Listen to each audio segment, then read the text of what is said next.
Custo de vida, emprego e desemprego, cesta básica, tarifas públicas, salário mínimo. Agora, na Brasil Atual, a análise do DIEESE. É isso aí, agora nós vamos conversar com a economista do DIEESE, Renata Belzunces. Bom dia, Renata. Bom dia a todo mundo que nos ouve e nos vê. É verdade, a gente aqui tem transmissão também pelos nossos canais no YouTube, além da Rádio Brasil Atual e da TVT. Renata, o DIEESE divulgou uma nota técnica nesta semana com o título Brasil pós-pandemia. Mais do mesmo? Ideias urgentes para o futuro do trabalho e do meio ambiente. E a gente sabe que a pandemia do coronavírus acabou aí gerando também uma crise que é econômica, que é social, além de sanitária. E a partir desse momento estamos aí redescobrindo algumas coisas, por exemplo, como a importância das políticas públicas, não só aqui no Brasil, mas também em outros países no mundo. Aqui, particularmente, a gente vê aprofundados os efeitos da nossa histórica desigualdade social. Quer dizer, que tipo de proposta, que tipo de pós-mundo a gente pode pensar a partir aí dessa pandemia, Renata? Então vamos lá. Vamos começar um pouco aí discutir esse trabalho que nós lançamos na data de anteontem, no dia 4. Hoje é o Dia Internacional do Meio Ambiente. Essa nota está dialogando também com o Dia Internacional do Meio Ambiente. Esse futuro que nós estamos, vamos dizer assim, cutucando, que nós estamos colocando para o debate, ele está muito relacionado a como o trabalho se relaciona com o meio ambiente. Quais as oportunidades e as possibilidades que o mundo do trabalho tem diante de uma emergência climática. É sobre isso que nós estamos falando. Com certeza, a crise do coronavírus ela é uma crise que, como se tem dito, ela acelerou demais o mundo e as possibilidades de mundo que estavam colocadas.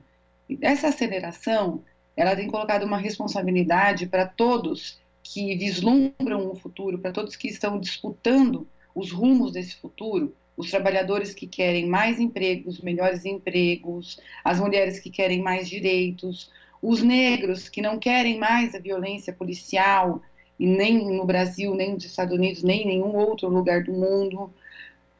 Esse futuro, qual é a cara que ele vai ter? Qual é o que nós desejamos? Então, nós estamos colocando isso para o debate do ponto de vista dos trabalhadores. Voltando, então, um pouquinho para a questão do meio ambiente, que é o foco em que a gente discute lado a lado o trabalho e o meio ambiente. Hoje, é Dia Internacional do Meio Ambiente, é um dia que é comemorado desde 1972, quando aconteceu a primeira conferência da ONU em Estocolmo, na Suécia. Ficou gravada essa data e ela tem sido comemorada reiteradamente. A questão ambiental, para nós aqui do Brasil, sobretudo para os trabalhadores, para os pobres, para o setor que está na informalidade, ela nunca foi uma questão fácil de ser digerida, porque sempre foi colocado, por muitos anos, que só os ricos têm condições de se preocuparem com o meio ambiente, porque os ricos, eles já satisfizeram necessidades mínimas, como já tem moradia, já tem alimentação, já tem acesso à saúde, e nós éramos pobres demais para pensar em meio ambiente, e sobretudo ainda para tentar fazer uma disputa de rumos com a questão ambiental. Então, para nós, do chamado Sul global, que é muito mais um conceito político do que geográfico, nós deveríamos ficar na situação de aceitar que os investimentos que viessem para o Brasil, ou países como o Brasil, fossem investimentos que não tivessem preocupação com a questão da poluição ambiental, da saúde e da segurança do trabalhador, no entorno com a comunidade. E muito menos os nossos governos deveriam ser mobilizados para terem políticas ambientais que evitassem ou diminuíssem ou parassem até mesmo a emissão de CO2, desmatamento e toda essa questão que a gente vê hoje tão presente no nosso país. Hoje, isso mudou um pouco de figura, porque hoje nós vendemos para o mundo inteiro e o mundo inteiro tem aumentado a sua preocupação com o meio ambiente. Então, por exemplo, hoje é um risco, e isso eu estou falando em questões, assim, em termos até muito mercadológicos, vamos dizer assim, mas hoje é um risco você ser um poluidor.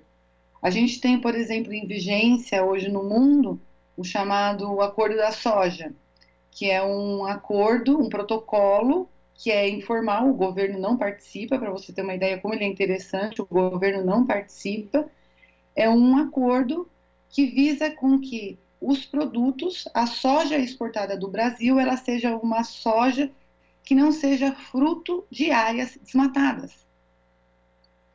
Então, as pessoas fora do país querem ter a certeza que elas não estão contribuindo para o desmatamento. O mesmo, essa mesma consciência, ela vai crescendo para outros produtos. Quem é esse consumidor? É o mesmo consumidor que muitas vezes não vai ou vai prestar atenção e não vai querer consumir um produto que seja fruto da poluição de rios, ou um produto que seja fruto de uma relação de trabalho que coloque a saúde do trabalhador em grande risco. Essa questão, ela está colocada, ela não é uma questão do futuro, ela é uma questão de hoje, hoje. Tanto é que o Brasil é muito conhecido pela Amazônia, hoje você vê pressões contra o desmatamento que vêm dos países ricos em que os consumidores não querem mais a carne brasileira se ela é uma carne que avança ilegalmente sobre a floresta. Ela é uma carne cujo pasto é fruto de um desmatamento ilegal, como é a maior parte do desmatamento. E os trabalhadores, que é o nosso foco? Como os trabalhadores entram nisso? Os trabalhadores sempre foram muito ameaçados. Olha, essa questão ambiental, ela é muito legal, mas se vocês entrarem nisso, se vocês começarem a fazer muitas exigências a esse respeito, é preciso que vocês saibam que os empregos aqui deixarão de existir, porque a gente não consegue produzir aqui com a mesma condição que a gente produz no chamado primeiro mundo ou no norte global. E aí, vocês impondo para nós as mesmas condições que nós temos em outros locais, nós vamos embora. E a gente tem visto que não é assim que tem funcionado, porque o próprio mercado consumidor ele está fazendo uma exigência sobre a produção independente de onde ela venha. Então, se a produção ela também se globalizou, o olhar do consumidor ele também está se globalizando e atento a essa questão. Existem várias maneiras da gente tratar esse tema. Eu estou colocando aqui uma preocupação fundamental, que é da necessidade hoje do próprio trabalhador se preocupar e da sua representação, dos sindicatos, se preocuparem sim com todas as questões ambientais, com o entorno onde ele produz, com a cadeia produtiva que está envolvida, com a sua saúde, com a sua segurança, porque se assim não o fizer, ele pode ficar de fora do mercado e pode perder o seu emprego, porque o mercado consumidor está cada vez mais atento a essa questão. Tem algumas iniciativas, inclusive, que são destacadas na nota técnica, né, que podem servir até como norte, né, para essa transição ecológica. Temos aí o plano do Green New Deal, né, que foi consolidado ali pela congressista estadunidense Alexandria Ocasio-Cortez e que foi incorporado na campanha de Bernie Sanders à presidência, à postulação à presidência da República pelo Partido Democrata. E no Brasil nós já tivemos exemplos também de iniciativas nesse sentido, como a Aliança dos Povos da Floresta, a época ali em que o Chico Mendes promoveu, na verdade, um grande encontro, seringueiros e lideranças indígenas, à época ali eram vistos, até um via com desconfiança o outro, e eles conseguiram conversar e se aliar, né, no sentido de preservar a floresta, o que é algo que eles já faziam naturalmente, tanto os seringueiros quanto os indígenas, e dali inclusive ficou esse grande legado que são as reservas extrativistas, que se não existissem hoje o desmatamento no Brasil estaria muito mais avançado. Então existem modelos, existem iniciativas para a gente fazer essa transição ecológica, não, Renata? Foi muito legal você trazer esses elementos que estão na nota, porque quando nós lançamos a nota, algumas pessoas falaram: poxa vida, mas vocês estão sonhando demais. Nós temos hoje um ministro muito desmatador, muito negacionista das mudanças climáticas, e vocês estão num futuro muito distante dessa realidade. É preciso também dizer que nós somos o mesmo país que produziu uma das maiores lideranças ambientais do mundo, reconhecida ainda hoje, muito mais inclusive fora do país do que dentro do país, que é o Chico Mendes. O Chico Mendes ele foi assassinado em dezembro de 1989. As condições eram tão ruins ou piores como hoje. E naquele momento houve toda uma criatividade de construir uma luta que realmente fez essa aliança entre povos da floresta, sindicatos, comunidade internacional, sobretudo permeada pelos ambientalistas, e houve a criatividade de construir as reservas extrativistas. Hoje nós estamos trabalhando muito com o conceito e a ideia de uma transição justa, que é uma ideia de você remanejar aqueles setores econômicos e os trabalhadores, obviamente, que estão neles, para outras atividades, se comprovadamente esses setores, eles são setores que passam a ser indesejáveis com vistas à produção de um meio ambiente e de um futuro, porque hoje nós não estamos mais falando de um futuro distante. Hoje a emergência climática, ela é um momento em que ou mudamos hoje, ou nós estamos de fato comprometendo o futuro. Ela é uma coisa difícil da gente, ela não é tão palpável, porque o resultado que você tem a partir da mudança nesse minuto, você só vai ver daqui a alguns anos, mas ela é muito necessária justamente por isso. Nós estamos comprometendo sim o futuro da próxima geração, não é dos bisnetos, já é da próxima geração. Esse momento, então, ele é um momento ideal para que a gente pense essa transição justa.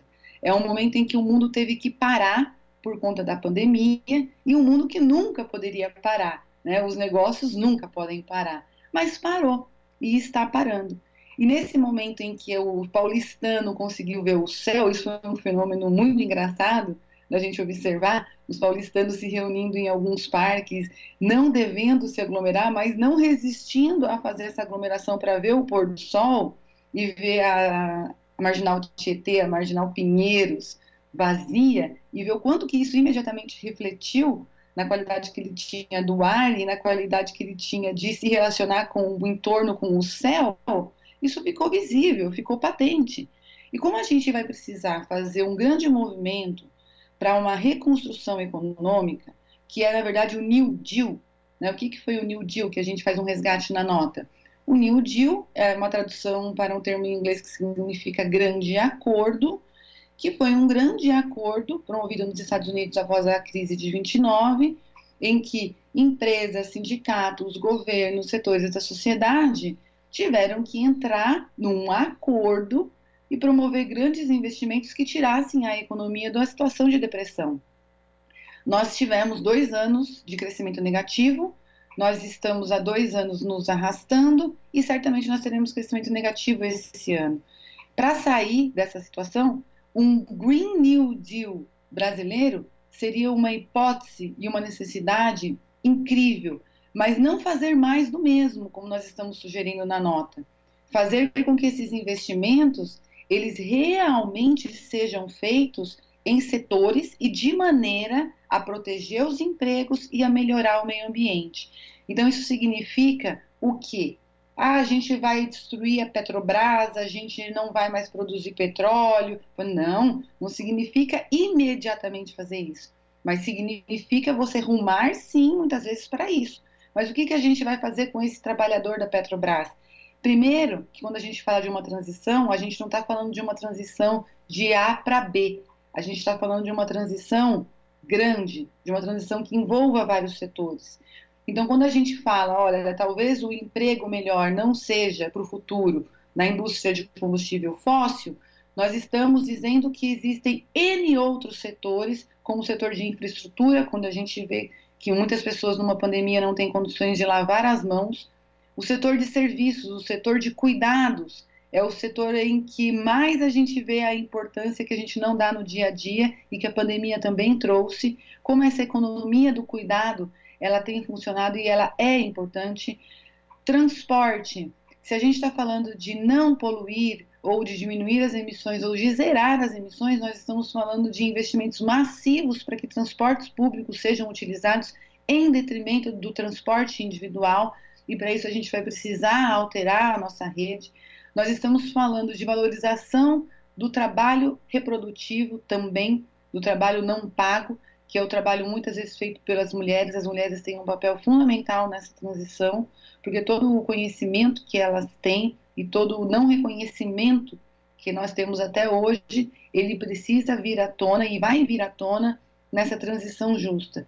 Agora, evidentemente, nós temos um governo federal que não nos ajuda nisso, mas também a gente tem várias iniciativas, sobretudo tratadas no governo dos estados do Nordeste, que vem atuando nesse sentido, que vem observando a possibilidade de investir em energia renovável e vem trazendo iniciativas, sim, nesse momento duro, para que a gente faça uma transição para aumentar a energia renovável na nossa matriz energética. Então, mesmo nessa situação, na nota tem exemplos ao redor do mundo, e muitos outros, né, existem, mas no Brasil existe sim hoje algumas iniciativas, eu diria que muito focada no Nordeste, devido à condição política do consórcio do Nordeste de ser mais progressista hoje, mas existe também a necessidade imperiosa dos trabalhadores e dos seus sindicatos colocarem sim os termos da transição justa